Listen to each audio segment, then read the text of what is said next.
I'm a principal research scientist at the Alan Turing Institute, where I lead the Trustworthy and Assured AI team, and of course I'm also a visiting fellow here at York Centre for Assuring Autonomy. My route is a slightly unusual one. I started in philosophy with a PhD on how we form beliefs and make decisions under uncertainty, and over the last decade I've carried those questions into AI.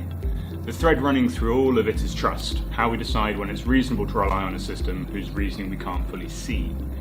In practice, that now means building the methods and tools that let organizations show, with evidence rather than assertion, that an AI system is trustworthy enough for the job it's being asked to do. The fellowship is really about bringing two strengths together. The Centre for Assuring Autonomy has deep expertise in safety assurance for autonomous systems, which is the rigorous, evidence-based case-making that safety-critical industries depend on. At the Turing, I lead the Trustworthy and Ethical Assurance platform, which turns that kind of structured argument into open, practical tooling for the benefit of the wider ecosystem.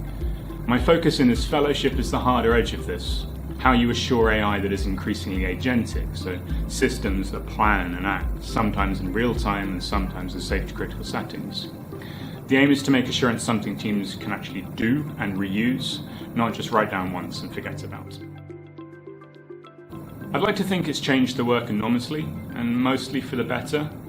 A few years ago, trustworthy or ethical AI was treated as a bit of a soft add-on. Now it's often central to whether a system gets deployed at all, especially in the settings I work in, like aviation, healthcare, and critical national infrastructure. What comes with that attention is a gap between demand and supply. So regulators and buyers are asking for strong evidence that a system is safe and trustworthy.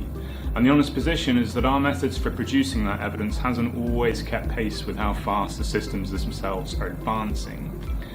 A lot of my work sits in that gap, and part of the job is being candid about it, because trustworthy is increasingly used as a label, and assurance is really about the difference between a label and a claim you can actually stand behind.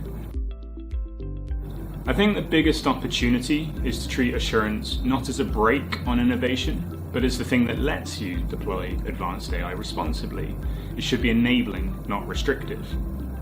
Done well, it becomes a shared national capability. Open methods, tools, and standards that let everyone build on a trustworthy foundation.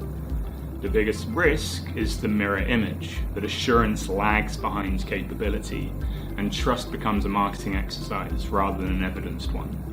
Places like the Centre for Assuring Autonomy and the Turing are well placed to close that gap, precisely because they are complementary.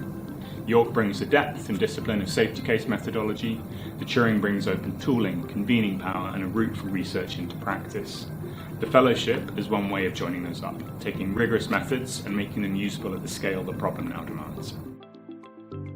There are two things that I would want to leave people with. First, that the most useful contributions we can make are those that are open and shared. So building tools, skills, and capabilities the whole ecosystem can rely on, rather than locking knowledge away in any one organization.